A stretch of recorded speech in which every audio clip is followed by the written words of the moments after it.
ಆಧುನಿಕ ಜೀವರಕ್ಷಕ ಸವಲತ್ತುಗಳಿರುವ 65 ಆಂಬ್ಯುಲೆನ್ಸ್ಗಳನ್ನು ಲೋಕಾರ್ಪಣೆ ಮಾಡಿದ ಸಿಎಂ ಸಿದ್ದರಾಮಯ್ಯ. ಸಂಚಾರಿ ನಿಯಮ ಪಾಲಿಸದವರ ಲೈಸೆನ್ಸ್ ರದ್ದು ಮಾಡಿ ಸಾರಿಗೆ ಸಚಿವರಿಗೆ ಸಿಎಂ ಸೂಚನೆ. ಆರೋಗ್ಯ ಮತ್ತು ಕುಟುಂಬ ಕಲ್ಯಾಣ ಇಲಾಖೆ ಹಾಗೂ ರಾಜ್ಯ ರಸ್ತೆ ಸುರಕ್ಷಾ ಪ್ರಾಧಿಕಾರದ 65 ಆಧುನಿಕ ಜೀವರಕ್ಷಕ ಸವಲತ್ತುಗಳಿರುವ ಆಂಬ್ಯುಲೆನ್ಸ್ಗಳನ್ನು ಮುಖ್ಯಮಂತ್ರಿ ಸಿದ್ದರಾಮಯ್ಯ ಅವರು ಲೋಕಾರ್ಪಣೆ ಮಾಡಿದರು. ವಿಧಾನಸೌಧ ಮುಂಭಾಗದಲ್ಲಿ ಮೆಟ್ಟಿಲುಗಳ ಮೇಲೆ ಆಯೋಜಿಸಿದ್ದ ಕಾರ್ಯಕ್ರಮದಲ್ಲಿ ಮುಖ್ಯಮಂತ್ರಿಗಳ ಆಪತ್ಕಾಲಯಾನ ಸೇವೆ ನೂತನ 65 ಆಂಬ್ಯುಲೆನ್ಸ್ಗಳನ್ನು ಲೋಕಾರ್ಪಣೆ ಮಾಡಿದರು. ಅಪಘಾತದ ಸಂದರ್ಭದಲ್ಲಿ ಗೋಲ್ಡನ್ ಹವರ್ಸ್ ಬಹಳ ಮುಖ್ಯ. ಈ 1 ಗಂಟೆಯಲ್ಲಿ ಅಗತ್ಯ ತುರ್ತು ಚಿಕಿತ್ಸೆ ಸಿಕ್ಕರೆ ನೂರಾರು ಪ್ರಾಣಗಳು ಉಳಿಸಲು ಸಾಧ್ಯವಿದೆ. ಈ ಪ್ರಾಣ ಉಳಿಸುವ ಕಾರ್ಯಕ್ಕೆ ಈ ಆಂಬ್ಯುಲೆನ್ಸ್ಗಳನ್ನು ನೆರವಾಗುತ್ತವೆ ಎಂದು ತಿಳಿಸಿದರು. ಸದ್ಯ 65 ಆಧುನಿಕ ಮತ್ತು ಪ್ರಾಥಮಿಕ ಆಂಬ್ಯುಲೆನ್ಸ್ಗಳನ್ನು ಲೋಕಾರ್ಪಣೆ ಮಾಡಿದ್ದೇವೆ. ಮುಂದಿನ ದಿನಗಳಲ್ಲಿ ಇಡೀ ರಾಜ್ಯಕ್ಕೆ ಆಧುನಿಕ ಸವಲತ್ತುಗಳಿರುವ ಆಂಬ್ಯುಲೆನ್ಸ್ಗಳನ್ನು ವಿಸ್ತರಿಸಲಾಗುವುದು ಎಂದು ತಿಳಿಸಿದರು. ಸಂಚಾರಿ ನಿಯಮಗಳನ್ನು ಶಿಸ್ತಿನಿಂದ ಪಾಲಿಸಿದರೆ ಬಹುತೇಕ ಅಪಘಾತಗಳು ಸಂಭವಿಸುವುದಿಲ್ಲ ಎಂದು ತಿಳಿಸಿದರು. ಕುಡಿದು ವಾಹನ ಓಡಿಸುವುದು, ವೇಗವಾಗಿ ಓಡಿಸುವುದು ನಿಮ್ಮ ಕುಟುಂಬಗಳನ್ನು ಅನಾಥ ಮಾಡಬೇಡಿ ಎಂದು ಯುವ ಸಮೂಹಕ್ಕೆ ಸಿಎಂ ಕರೆ ನೀಡಿದರು. ಮೊಬೈಲ್ ಮಾತನಾಡಿಕೊಂಡು ವಾಹನ ಓಡಿಸಿದರೆ ಅಪಘಾತಗಳಾಗದೇ ಇರುತ್ತದಾ ಎಂದು ಸಿಎಂ ಪ್ರಶ್ನಿಸಿದರು. ನಿಮ್ಮ ಜೀವಕ್ಕೆ ನೀವೇ ಜವಾಬ್ದಾರಿ, ನಿಮ್ಮ ಕುಟುಂಬಕ್ಕೆ ನೀವೇ ಜವಾಬ್ದಾರಿ. ಆದ್ದರಿಂದ ಸಂಚಾರಿ ನಿಯಮಗಳನ್ನು ಕಟ್ಟುನಿಟ್ಟಾಗಿ ಪಾಲಿಸಬೇಕು ಎಂದು ತಿಳಿಸಿದರು.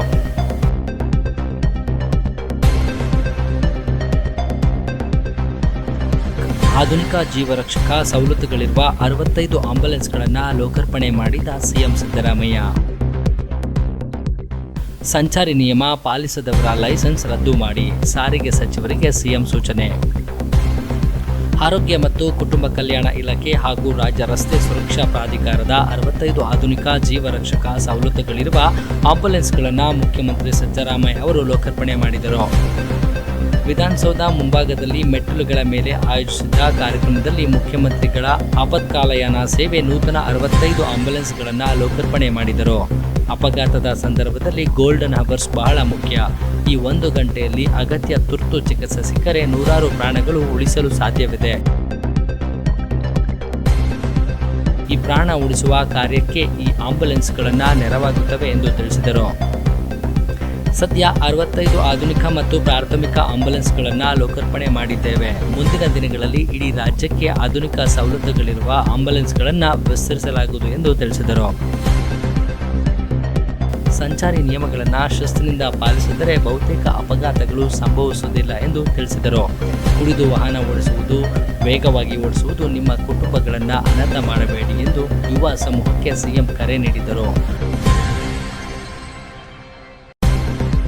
ಮೊಬೈಲ್ ಮಾತನಾಡಿಕೊಂಡು ವಾಹನ ಓಡಿಸಿದರೆ ಅಪಘಾತಗಳಾಗದೇ ಇರುತ್ತದಾ ಎಂದು ಸಿಎಂ ಪ್ರಶ್ನಿಸಿದರು. ನಿಮ್ಮ ಜೀವಕ್ಕೆ ನೀವೇ ಜವಾಬ್ದಾರಿ, ನಿಮ್ಮ ಕುಟುಂಬಕ್ಕೆ ನೀವೇ ಜವಾಬ್ದಾರಿ. ಆದ್ದರಿಂದ ಸಂಚಾರಿ ನಿಯಮಗಳನ್ನು ಕಟ್ಟುನಿಟ್ಟಾಗಿ ಪಾಲಿಸಬೇಕು ಎಂದು ತಿಳಿಸಿದರು.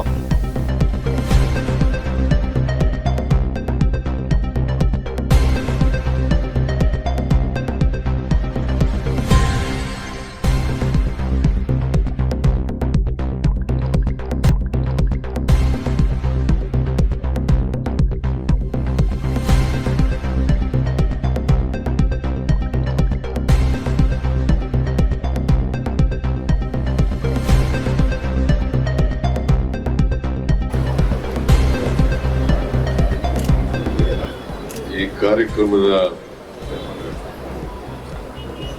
ರೂವಾರಿ ಹಾಗೂ ಆರೋಗ್ಯ ಮತ್ತು ಕುಟುಂಬ ಕಲ್ಯಾಣ ಇಲಾಖೆ ಸಚಿವರಾದಂಥ ಶ್ರೀ ದಿನೇಶ್ ಗುಂಡೂರಾವ್ ಅವರ, ಸಾರಿಗೆ ಮತ್ತು ಮುಜರಾಯಿ ಇಲಾಖೆಯ ಸಚಿವರಾದಂಥ ಹಿರಿಯರಾದಂಥ ರಾಮಲಿಂಗ ರೆಡ್ಡಿ ಅವರ,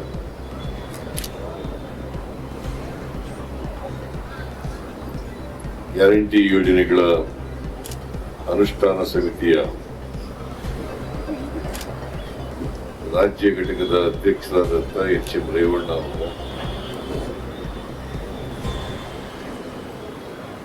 ಶಾಸಕರುಗಳಾದಂಥ ಶ್ರೀ ಮಹಾಂತೇಶ್ ಅವರ, ನಾಗರಾಜ್ ಅವರ, ಶ್ರೀಮತಿ ರೂಪಕಲಾ ಶಶಿಕಲಾ ಆರೋಗ್ಯ ಇಲಾಖೆಯ ಹಾಗೂ ಸಾರಿಗೆ ಇಲಾಖೆ ಎಲ್ಲ ಅಧಿಕಾರಿ ಸ್ನೇಹಿತರೆ, ಇಲ್ಲಿ ಭಾಗವಹಿಸಿರ್ತಕ್ಕಂಥ ಆತ್ಮೀಯ ಬಂಧುಗಳ ತಾಯಂದಿರ, ಮಾಧ್ಯಮದ ಗೆಳೆಯರೇ, ಇವತ್ತು ಆರೋಗ್ಯ ಮತ್ತು ಕುಟುಂಬ ಕಲ್ಯಾಣ ಇಲಾಖೆಗೆ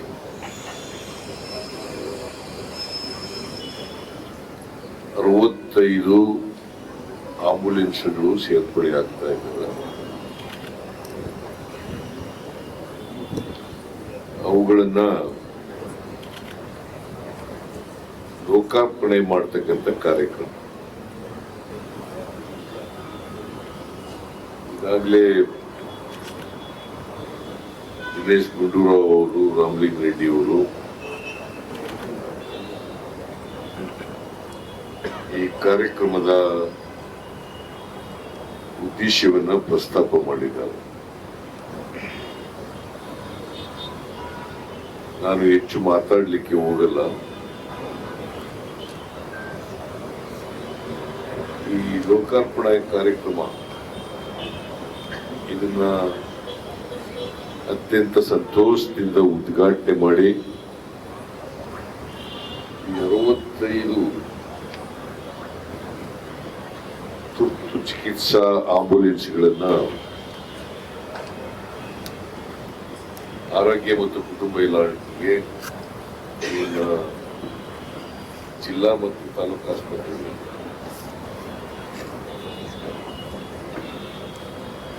ಅವುಗಳಿಗೆ ಸೇರ್ಪಡೆ ಮಾಡ್ತಕ್ಕಂಥ ಅವುಗಳಿಗೆ ಜವಾಬ್ದಾರಿ ಕೊಡ್ತಕ್ಕಂಥ ಕೆಲಸವನ್ನು ಮಾಡ್ತಾರೆ. ಈಗಾಗಲೇ 108 ಆಂಬುಲೆನ್ಸ್ಗಳು ಕೆಲಸ ಮಾಡ್ತಾರೆ. ಈಗಾಗಲೇ ಇವುಗಳ ಅವಶ್ಯಕತೆಗಳನ್ನ 65 ಆಂಬುಲೆನ್ಸ್ಗಳು, ಸುಮಾರು 30 ಆಂಬುಲೆನ್ಸ್ಗಳು ಅಡ್ವಾನ್ಸ್ಡ್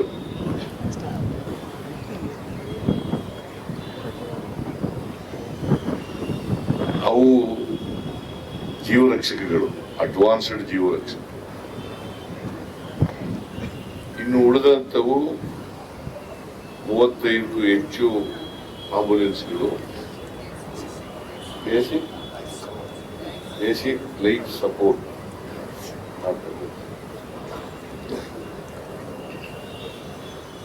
ಅಡ್ವಾನ್ಸ್ಡ್ ಲೈಫ್ ಸಪೋರ್ಟ್ ಆಂಬುಲೆನ್ಸ್ಗಳಲ್ಲಿ ಎಲ್ಲ ಡಾಕ್ಟರ್ಗಳು ಇರೋಲ್ಲ, ಟೆಕ್ನಿಷಿಯನ್ ಇರ್ತಾರೆ. ಮತ್ತೆ ಜೀವ ಉಳಿಸಲಿಕ್ಕೆ ಬೇಕಾದಂತ ಎಲ್ಲ ಸಲಕರಣೆಗಳು ಕೂಡ ಇರ್ತವೆ.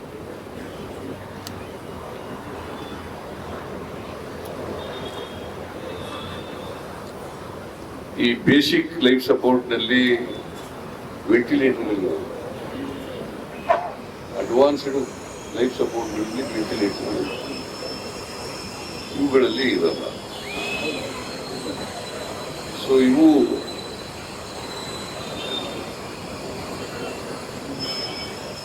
ಅಪಘಾತದಲ್ಲಿ ಈಡಾದಂಥವರಿಗೆ ಅವರ ಜೀವವನ್ನು ಉಳಿಸ್ತಕ್ಕಂಥ ಕೆಲಸವನ್ನ ಮಾಡ್ತಾರೆ.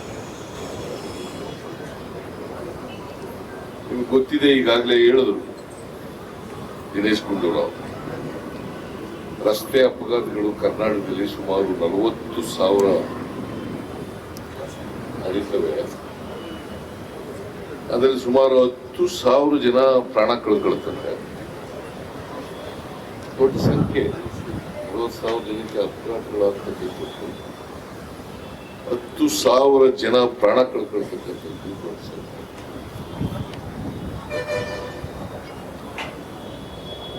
ಅದು ವಿಶೇಷವಾಗಿ ಯುವಕರಿಗೆ ಅಪಘಾತ ಆದರೆ, ಶಾಲಾ ಮಕ್ಕಳಿಗೆ ಅಪಘಾತ ಆದರೆ, ಮುಂದೆ ಅವರಿಂದ ಸಮಾಜಕ್ಕೆ ಆಗ್ಬೇಕಾದಂತ ದೊಡ್ಡ ಸೇವೆಯನ್ನ ನಾವು ಕಳ್ಕೊತಾ ಇದ್ದೀವಿ. ಅದಕ್ಕೋಸ್ಕರ ಈ ಅಪಘಾತಗಳಲ್ಲಿ ಪ್ರಾಣ ಕಳ್ಕೊಳ್ತಕ್ಕಂಥದನ್ನ ತಪ್ಪಿಸಲೇಬೇಕು ಅಂತೇಳಿ ರಸ್ತೆ ಸುರಕ್ಷತಾ ಪ್ರಾಧಿಕಾರ 2017ರಲ್ಲಿ ರಚನೆ ಆಗಿದೆ. ಅದರಿಂದ ಈ ರಸ್ತೆ ಸುರಕ್ಷತಾ ನಿಧಿಯಿಂದ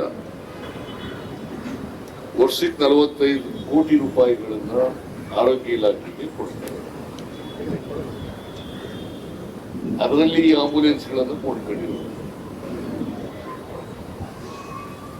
ಅವರು ಆರೋಗ್ಯ ಸಚಿವರು ಮುಂದಿನ ವರ್ಷದಿಂದ ಸರ್ಕಾರ ಕೊಡಬೇಕು, ಇಲ್ಲ ರಸ್ತೆ ಸುರಕ್ಷತಾ ಪ್ರಾಧಿಕಾರ ಕೊಡಬೇಕು ಅಂತ ರಾಮಲಿಂಗ ಕೊಡ್ತೀವಿ ಅಂತ ಹೇಳ್ಬಿಟ್ಟಿದ್ದಾರೆ. ಸ್ವಲ್ಪ ಧಾರಾಳವಾಗಿ ಹೇಳಿದ್ದಾರೆ. ಅದು ಮಾಡೋಣ.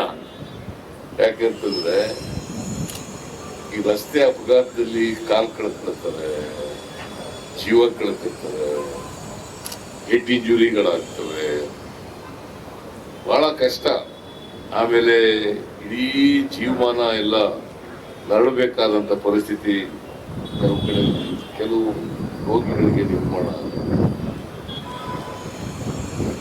ನಾವು ಯಾವಾಗಲೂ ಹೇಳ್ತೇವೆ, ಆರೋಗ್ಯ ಇಲಾಖೆಯವರು ಕೂಡ ಹೇಳ್ತಾರೆ, ಆಕ್ಸಿಡೆಂಟ್ ಆದಂತ 1 ಗಂಟೆ ಇದೆಯಲ್ಲ ಅದು ಬಹಳ ಮುಖ್ಯ. ಆಕ್ಸಿಡೆಂಟ್ ಆಗಿರ್ತಲ್ಲ ಅದು 1 ಗಂಟೆ ಒಳಗಡೆ ಸರಿಯಾದ ರೀತಿಯಲ್ಲಿ ಚಿಕಿತ್ಸೆ ದೊರಕಿದ್ರೆ ಪ್ರಾಣ ಕಳ್ಕೊಳ್ಳೋರನ್ನ ಉಳಿಸ್ಲಿಕ್ಕೆ ಸಾಧ್ಯ.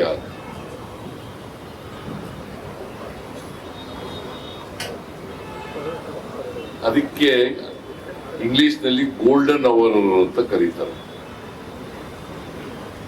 ಆ ಗೋಲ್ಡನ್ ಅವರ್ ಇದೆಯಲ್ಲ ಅದು ಬಹಳ ಮುಖ್ಯ. ಆ 1 ಗಂಟೆ ಒಳಗಡೆ ಅವ್ರಿಗೆ ಜೀವ ಉಳಿಸ್ತಕ್ಕಂಥ ಕೆಲಸವನ್ನ ಮಾಡ್ತಾರೆ.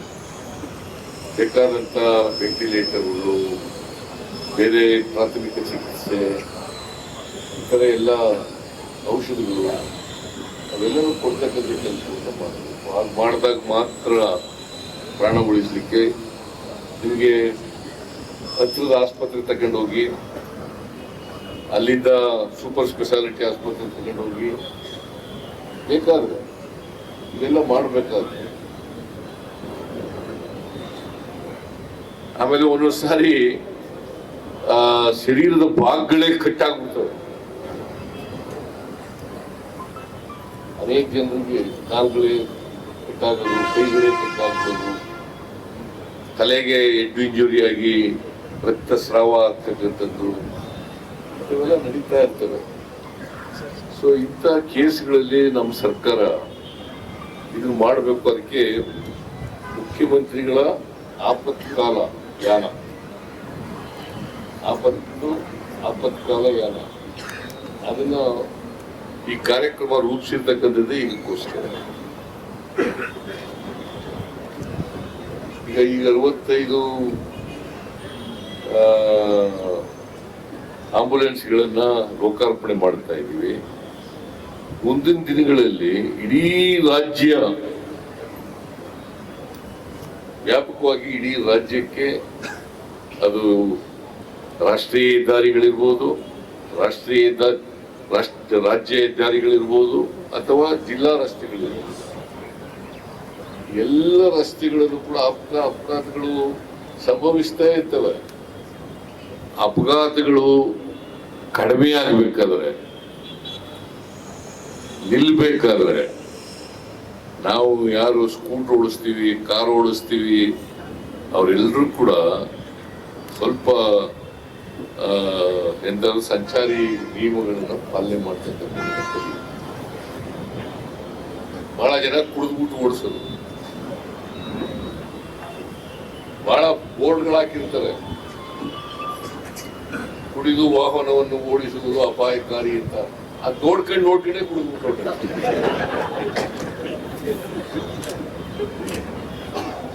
ಇಲ್ಲಿ ಮೂತ್ರ ವಿಸರ್ಜನೆ ಮಾಡಿದ್ರೆ ಶಿಕ್ಷೆಗೆ ಒಳಪಡಿಸಲಾಗುತ್ತದೆ ಅಂತ ಬರೆದಿರ್ತಾರೆ. ಅದು ನೋಡ್ಕೊಂಡು ಯೂರಿನ್ ಪಾಸ್ ಮಾಡೋದು. ನಮ್ಮ ಮೇಷ್ಟ್ರು ಒಬ್ರು ಹೇಳ್ತಾ ಇದ್ರು, ಆಯ್ತಪ್ಪ ಬೋರ್ಡ್ ಹಾಕಿದ್ದಾರೆ, ಆ ಬೋರ್ಡ್ ಮೇಲೆ ನಾನು ಯೂರಿನ್ ಪಾಸ್ ಮಾಡಲ್ಲ, ಕೆಳಗಡೆ ಮಾಡ್ತಾ ಇದ್ದೀನಿ, ನನಗೆ ಅನ್ವಯ ಆಗೋದಿಲ್ಲ.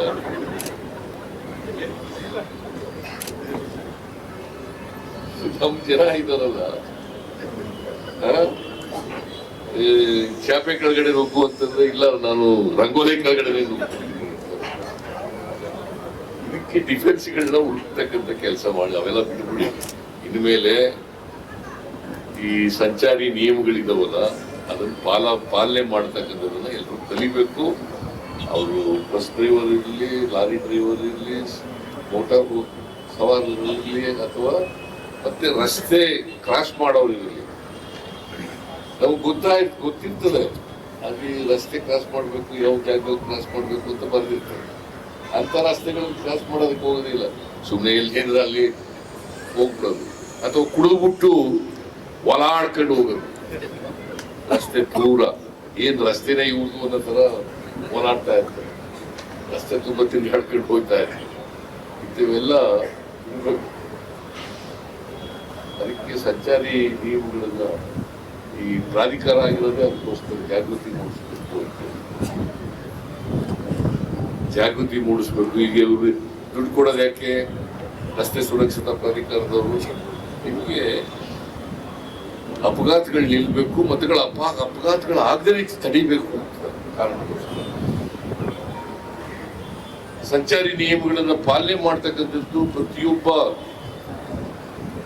ರಸ್ತೆನಲ್ಲಿ ತಿರುಗಾಡೋನ ಜವಾಬ್ದಾರಿ ಇರ್ತದೆ. ಯಾರೇ ರಸ್ತೆನಲ್ಲಿ ಹೋಗ್ತಾರೆ. ಆಮೇಲೆ ವಾಹನಗಳನ್ನ ಸುರಕ್ಷಿತವಾಗಿ ಇಟ್ಕೊಳ್ತಕ್ಕಂಥದ್ದು ಬಹಳ ಮುಖ್ಯ. ರೇಖೆ ಇರೋದಿಲ್ಲ, ಓಡಿಸ್ತಾ ಇರ್ತಾರೆ.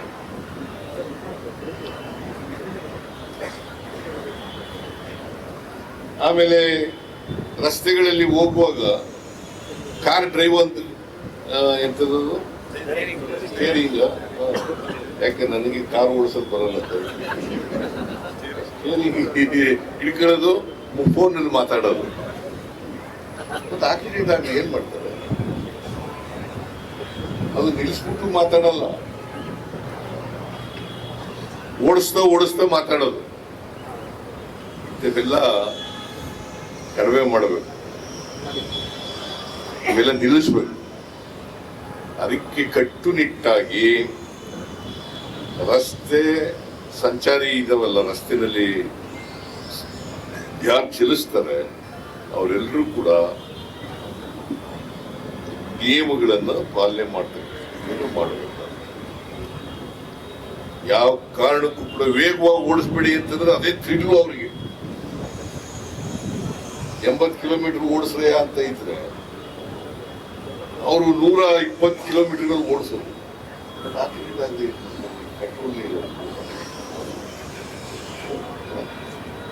ಅದು ಓಡದೇವರು ಏನ್ ಎಕ್ಸಲೇಟರ್ ಹಾಕಿ ತೂದು ಓಡಿಸ್ತಾರೆ.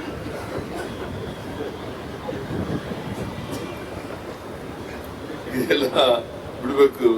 ವಿದೇಶಗಳಲ್ಲೆಲ್ಲ ಏನ್ ಮಾಡ್ತಾರೆ ಅಂತಂದ್ರೆ, ಯಾರಾದ್ರೂ ರಸ್ತೆ ಸುರಕ್ಷತೆ ನಿಯಮ ಉಲ್ಲಂಘನೆ ಮಾಡಿದ ತಕ್ಷಣನೇ ಅವ್ರ ಲೈಸೆನ್ಸ್ ಕ್ಯಾನ್ಸಲ್ ಮಾಡಬೇಕು. ನಮ್ಮಲ್ಲೂ ಕೂಡ ಅದನ್ನು ಮಾಡಬೇಕು.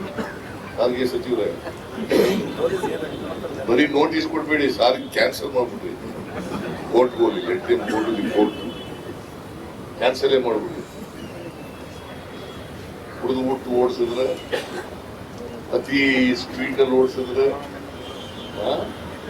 ನಿಯಮಗಳು ಯಾರು ಪಾಲನೆ ಮಾಡಲ್ಲ ಅವ್ರ ಮೇಲೆ ಕ್ರಮ ತಗೊಳ್ಳೋದು ಶುರು ಮಾಡ್ತಾರೆ. ಪೊಲೀಸ್ನವರು ತಗೋಬೇಕು, ಸಾರಿಗೆ ಇಲಾಖೆಯವರು. ಸೊ ಇದು ಮಾಡೋದ್ರಿಂದ ಸ್ವಲ್ಪ ಕಡಿಮೆ ಆಗ್ಲಿಕ್ಕೆ ಅನುಕೂಲ.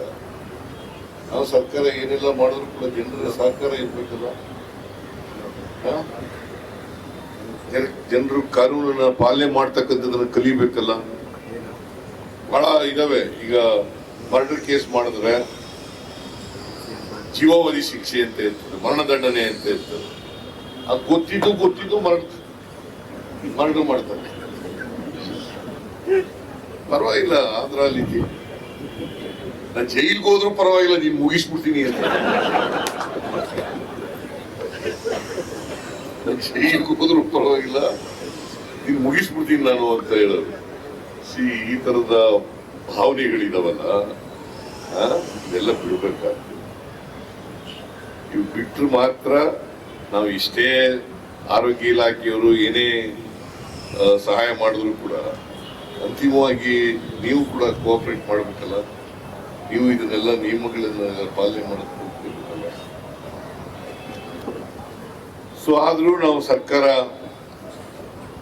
ಯುವಕರ ಪ್ರಾಣ ಉಳಿಸ್ಲಿಕ್ಕೆ, ಬೇರೆಯವ್ರ ಪ್ರಾಣ ಉಳಿಸ್ಲಿಕ್ಕೆ ಎಲ್ಲ ರೀತಿಯ ಬೆಂಬಲವನ್ನ, ಸಹಕಾರವನ್ನ ನಮ್ಮ ಸರ್ಕಾರ ಕೊಡುತ್ತದೆ. ಅದಕ್ಕೆ ಬೇಕಾದಂತ ಎಲ್ಲ ಸವಲತ್ತುಗಳನ್ನು ಕೂಡ ಆರೋಗ್ಯ ಇಲಾಖೆಗೆ ಒದಗಿಸ್ಕೊಡ್ತದೆ. ಮತ್ತೆ ಸಾರಿಗೆ ಇಲಾಖೆಯವರು ಕೂಡ ಅದಕ್ಕೆ ಕೈ ಜೋಡಿಸ್ತಾರೆ ಅಂತೇಳಿ ಈ ಸಂದರ್ಭದಲ್ಲಿ ಹೇಳಿ, ಈ 65 ಆಂಬ್ಯುಲೆನ್ಸ್ಗಳನ್ನ ಇವತ್ತು ಲೋಕಾರ್ಪಣೆ ಮಾಡ್ತಾ ಇದ್ದೇನೆ ಅಂತ ಹೇಳ್ತಾ ನನಗೆ ಇದರ ಉದ್ಘಾಟನೆ ಮಾಡ್ತಕ್ಕಂಥ ಅವಕಾಶ ಕೊಟ್ಟಿದ್ದಕ್ಕೆ ಆರೋಗ್ಯ ಇಲಾಖೆಯವರಿಗೆ, ಸಾರಿಗೆ ಇಲಾಖೆಯವರಿಗೆ ವಂದಿಸಿ ನಿಮಗೆಲ್ಲ ನಮಸ್ಕಾರ ಮಾಡಿ ನಾನು ಮಾತನಾಡ್ತೀನಿ. ಜೈ ಹಿಂದ್, ಜೈ ಕರ್ನಾಟಕ. ಮತ್ತಷ್ಟು ಸುದ್ದಿಗಳಿಗಾಗಿ ನೋಡ್ತಾ ಇರಿ ಪಬ್ಲಿಕ್ ನ್ಯೂಸ್ 24x7. ಇದು ಸತ್ಯದ ಧ್ವನಿ.